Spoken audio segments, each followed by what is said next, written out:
வணக்கம். தீபாவளிக்கு அப்புறமா மொதல் பதிவு.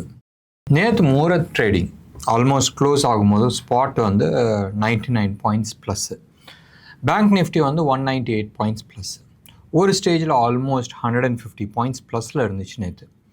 இன்ட்ரெஸ்டிங்காக இருந்துச்சு. நான் ஆக்சுவலாக மார்க்கெட் நேற்று வந்து நெகட்டிவில் க்ளோஸ் ஆகிறதுக்கான நிறைய பாசிபிலிட்டிஸ் இருக்குன்றதை எதிர்பார்த்துருந்தேன். ஹெவி வெயிட்ஸ் வந்து நிறைய பர்ஃபார்மன்ஸ் கிடையாது நேற்று. பட் ஸ்டில் நீங்கள் வந்து எடுத்து பார்த்தீங்கன்னா ஒரு சர்ப்ரைஸ், மேஜர் சர்ப்ரைஸ் நீங்கள் எடுத்திங்கன்னா Mahindra and Mahindra almost auto செக்டாரில் வந்து ஆல்மோஸ்ட் 3% வந்து அப்பாச்சு. ஐடியா செல்லுலார் 3.4% அப்பு. ஏன் இது வந்து மேலே போகுதுன்றது தெரியாது. ஃபண்டமெண்டலி சரியான ப்ராப்ளமில் இருக்குது. அவங்க 5G லான்ச்சிங்கில் வந்து நிறைய பிரச்சனைகள் இருக்குது, கடன் ஊறுப்பட்டது இருக்குது, அண்ட் கஸ்டமர் லூஸ் ஆகிட்டே இருக்குது. அந்த 7 ரூபா 8 ரூபா அந்த ரேஞ்ச் வந்தோன்னா மறுபடியும் வந்து ரேலி போயிட்டுருக்கு. ஊரில் இருக்கிற நிறைய வாட்ஸ்அப் குரூப்பில் பெரிய பெரிய குரூப்ஸில் எல்லாமே வந்து அடுத்த ஒரு 6 மாதத்தில் வந்து ட்ரிப்பிள் ஆகிடும். இந்த 7 ரூபா 8 ரூபாவில் இருக்கிறத வந்து ஆல்மோஸ்ட் 21 ரூபாலேருந்து 24 ரூபா வரைக்கும் வரதுக்கான வாய்ப்பு இருக்குன்ற மாதிரி நிறைய பேர் கொடுத்துக்கிட்டு இருக்காங்க. இது வந்து என்ன சொல்கிறது, துக்கால் அடிக்கிறாங்களா? டெக்னிக்கலில் வந்து ஆக்சுவலாக வந்து லெவல்ஸ் கிடையாது, ரைட்? ஆப்ரேட்டடாக இதான்றது நம்ம அதுக்குள்ளே போக வேணாம். பட் ஐடியா செல்லுலார் எடுத்துங்க, மஹேந்திரா அண்ட் மஹேந்திரா எடுத்துங்க, ரிலையன்ஸ் எடுத்துங்க. ரிலையன்ஸ்லாம் வந்து ஒரு சாலிடாக வந்து ஒரு 5-6% அப்பாகிறதுக்கான சான்சஸ் இருக்குது. இன்ஃபோசிஸ், டிசிஎஸ்ஸு, ஹெச்டிஎஃப்சி தனியாக வச்சுடுங்க, ஐசிஐசிஐ தனியாக வச்சுடுங்க. இவங்க எல்லாருமே வந்து இது சொன்னல, Reliance, TCS, Infosys, Mahindra and Mahindra, Idea Cellular, இது எல்லாமே வந்து ஷார்ட் கவரிங்கில் வந்து மேலே போகுது. ஷார்ட் கவரிங்கிறது ஒரு சைடு இருக்கட்டும், டெக்னிக்கலாக நீங்கள் லெவல் எடுத்துக்கிட்டிங்கன்னா எல்லாருமே வந்து கீழே விழுந்துருக்கு. வேவ் 3 ஃபார்ம் ஆகிருக்கு. அண்ட் ஒரு சாலிடாக ஒரு பேஸ் மாதிரி ஒரு ஃபார்மேஷன் நடந்துகிட்ருக்கு. வேவ் 4க்கு வந்து மேலே புல் பேக் ஆகிட்டுருக்கு. ஆல்மோஸ்ட் எல்லா ஸ்டாக்குமே, இன்க்ளூடிங் நீங்கள் வந்து ரிலையன்ஸ் எடுத்துங்க, மஹேந்திரா அண்ட் மஹேந்திரா எடுத்துங்க, இவங்களாம் வந்து ஒரு 5-6% வந்து அப்பாகிறதுக்கான சான்சஸ் இருக்குது அடுத்த ஒரு 1 வீக் 10 டேஸில். அண்ட் அந்த லெவல் வேவ் 4 மார்க் பண்ணி வேவ் 5க்கு கீழே வந்தாங்க ஒரு 8-10%, ரைட்? கரண்ட் லெவல்லேருந்து இந்த மேலே உச்சத்துக்கு போகிறத பற்றி நான் பேசல. கரண்ட் லெவல்லேருந்து அரௌண்ட் 8-10-12-15% வந்து கீழே விழுவதுக்கான நிறைய வாய்ப்புகள் இருக்குது. அப்படியே வந்து மாறுறதுக்கான வாய்ப்புகள் ரொம்ப ரொம்ப கம்மியாக இருக்குது. இது ஒரு சைடு வச்சிங்க. ஆனால் நான் பேசுகிறது வந்து டெக்னிக்கலாக நான் பேசிகிட்டு இருக்கேன். வேவ் 4லேருந்து அப்படியே மேலே கிளம்பி போச்சுன்னா நம்ம அது பேசலை. பட் இப்போ இருக்கிற பேட்டர்ன் நீங்கள் எடுத்துக்கிட்டீங்கன்னு சொன்னால் மோஸ்ட் லைக்லி ஒரு 1 வீக் to 10 days ஒரு அப் மூவ் கொடுக்கறதுக்கான வாய்ப்புகள் இருக்குது. But otherwise danger is on the down side. Close to about 15% current லெவல்லேருந்து இருக்குது. இப்போ ஈக்குவலண்ட்டாக நீங்கள் வந்து நிஃப்டியும் பேங்க் நிஃப்டியும் நீங்கள் வந்து மனசில் ஞாபகம் வச்சுங்க. ஸோ மறுபடியும் நான் சொல்கிறேன், இந்த ட்ராப்பில் ரைட் நிறைய பேர் வந்து இது வந்து வேல்யூ பை, எப்படியா இருந்தாலும் மார்க்கெட் மேலே போகுது நினச்சி பாருங்களேன். நீங்கள் வந்து ஒரு ஸ்டாக்கை வாங்குறீங்க, 100 ரூபாய்க்கு வாங்குறீங்க, சரியா? அது திடீர்னு 80 ரூபாய்க்கு வந்துடுது. எப்படியா இருந்தாலும் அவன் 100 ரூபா போவான், 120 ரூபா போவான்றது அடுத்த விஷயம். 100 ரூபாலேருந்து 80 ரூபா வரும்போதும் கொஞ்சம் ரைட் கஷ்டம் இருக்கும். நிறைய பேர் வந்து சொல்லுவாங்க, if you are not able to take this kind of loss, நீங்கள் வந்து இதுக்கு வரவே கூடாதுன்னு. டேய், கீழே உழுவ போகிறான்னு தெரிஞ்சு ஏன் அதில் இன்வெஸ்ட் பண்ணும்? வெயிட் பண்ணு. நீ வந்து 100 ரூபாவில் வாங்குறதுக்கு பதிலாக வெயிட் பண்ணி 80 ரூபாவில் வாங்க பாரு. வேணாம், எக்ஸாக்ட் பாட்டம் பிடிக்க வேணாம், 90 ரூபாவில் வாங்கு, right? Still you will get that 8-10-15% வந்து உங்களுக்கு டிஸ்கவுண்ட்டில் கிடைக்குது. நிறைய பேர்த்தோட problem, right? Last say about 15-20 டேஸாக வந்து நான் வர கால்ஸ் அட்டன் பண்ணுற கஸ்டமர்ஸ் எல்லாருமே வந்து தே டோன்ட் ஹாவ் அ பேஷன்சி. கையில் கேஷ் இருக்க உடனே நான் வந்து இன்வெஸ்ட் பண்ணணும். மார்க்கெட்டில் நீங்கள் எப்போ என்டர் பண்ணுன்றது ஒரு டைம் இருக்குது, எப்போ எக்ஸிட் பண்ணுன்றது ஒரு டைம் இருக்குது. நீங்கள் வந்து சில்வர் எடுத்துங்களேன் ஒரு எக்ஸாம்பிளுக்கு. நான் வந்து டாலர் டேர்ம்ஸில் வந்து ஒரு ப்ரைஸ் கொடுத்துருந்தேன். 34.5 டச் ஆகும், ரைட்? அந்த லெவல் டச் ஆகட்டும், நிச்சயமாக டச் ஆகுன்றது நம்ம பேசிக்கிட்டு இருந்தோம்.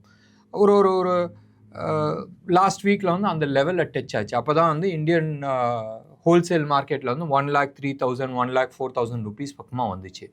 பட் டாலர் டேர்ம்ஸில் அந்த லெவலை டச் பண்ணோடனே ஒரு 2 நாள் இப்படி ஊசல் ஆடிட்டு டப்புன்னு 32க்கு வந்துருச்சு.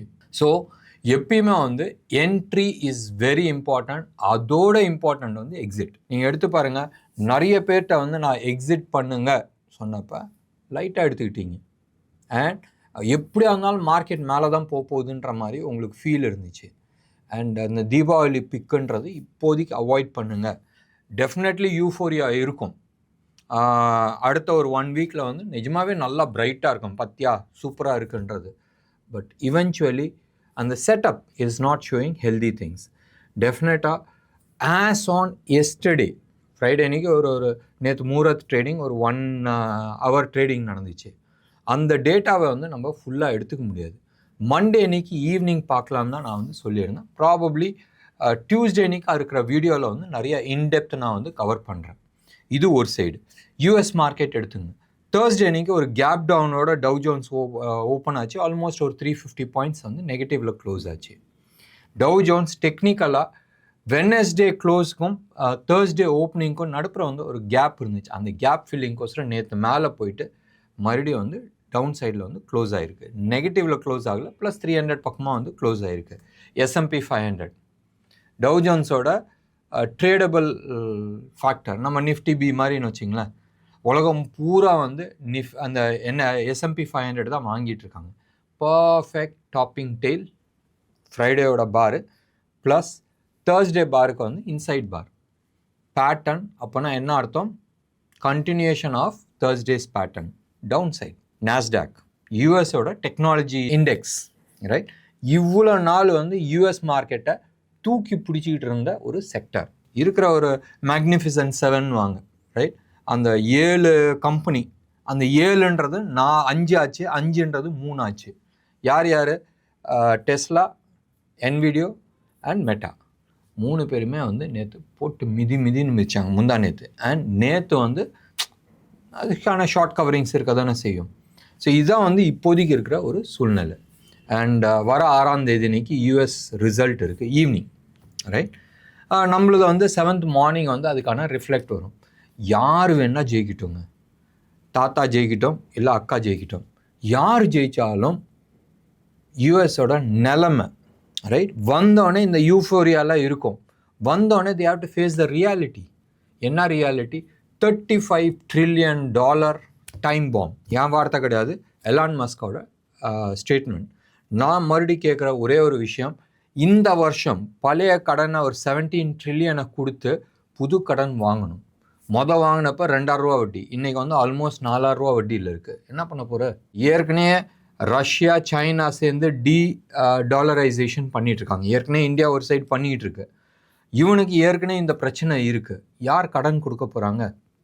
ஸோ நிறைய கேள்விக்கு பதில் கிடையாது. 1. 2வது, கோல்டு வந்து ஃபர்தராக ஷூட் ஆக போதா? பிட்காயின் வந்து ஃபர்தராக அப்சைட் போதா? நிறைய கேள்விக்கு பதில் கிடையாது. ஸோ இது எல்லாத்துக்குமே வந்து கிளாரிட்டி நவம்பர் 6th 7th அன்னைக்கு உங்களுக்கு கிடைக்கும். ஸோ தட் மீன்ஸ் பேட்டர்ன்ஸ் உங்களுக்கு கன்ஃபார்ம் ஆகுது. தயவு செஞ்சு கேஷில் உட்காருங்க. You will get a better opportunity to enter. நிறைய பேர் வந்து கொடுக்குற அட்வைஸ் வந்து பிக் ஃபர்ம்ஸ் ஆகட்டும், இல்லை ஒரு பிராண்ட் நேம் நான் சொல்ல வரும்ல, பெருசாக அவங்களாம் வந்து 50,000 60,000 70,000 கோடி போர்ட்ஃபோலியோ வச்சுருக்கிறாங்க. அவனுக்கு வந்து 50,000ன்றது 40,000 it's not going to make big difference. நம்மளுது வந்து ஒரு 10 லட்சம்ன்றது 7 லட்சம் இல்லை 8 லட்சம் ஆனால் டெஃபினட்டாக வலிக்கும். இதை வந்து மனசில் ஞாபகம் வச்சுக்கிட்டு ஹோல்ட் பண்ணுங்கள். டெஃபினட்டாக வந்து நம்மளுக்கு ஒரு ஆப்பர்ச்சுனிட்டிஸ் கிடைக்கும். நேற்று நடந்த மூரத் ட்ரேடிங் டேட்டாஸை வச்சுக்கிட்டு நம்ம ஒன்றும் கழட்ட முடியாது ரைட். ரொம்ப நல்ல நாள் அண்ட் பேருக்கோசரம் நீங்கள் பண்ணுங்கன்னு தான் நான் சொல்லியிருந்தேன். மண்டே அன்னைக்கு ஈவினிங் வர டேட்டாவை அனலைஸ் பண்ணிவிட்டு டியூஸ்டே அன்னைக்கு நம்ம ஸ்பெஷல் வீடியோஸ் பண்ணலாம், செக்டோரியல் அனாலிசிஸ் பண்ணலாம். அண்ட் ஸ்டாக் ஸ்பெசிஃபிக்காக நிஃப்டி 50ல் இருக்கிற டாப் ஸ்டாக்ஸ் எது இருக்குன்றதை நம்ம அனலைஸ் பண்ணலாம். டெஃபினட்டாக டாப் 500 நிஃப்டி 500ல் இருக்கிற குட் ஸ்டாக்ஸை வந்து நான் எடுத்துகிட்டு நான் உங்கள்கிட்ட ஷேர் பண்ணுறேன். பார்க்கலாமே எவ்வளோ தூரம் அடுத்த வாரம் நம்மளால் ஸ்டாக் பிக் பண்ண முடியுதுன்றதை நம்ம பார்க்கலாம். என்ன நேயர்களே, இன்றைக்கி ப்ரோக்ராம் உங்களுக்கு பிடிச்சிருந்துச்சுன்னா லைக் பண்ணுங்கள், ஷேர் பண்ணுங்கள். டெஃபினட்டாக உங்களோட கமெண்ட் பாக்ஸில் கொடுங்க. நன்றி, வணக்கம்.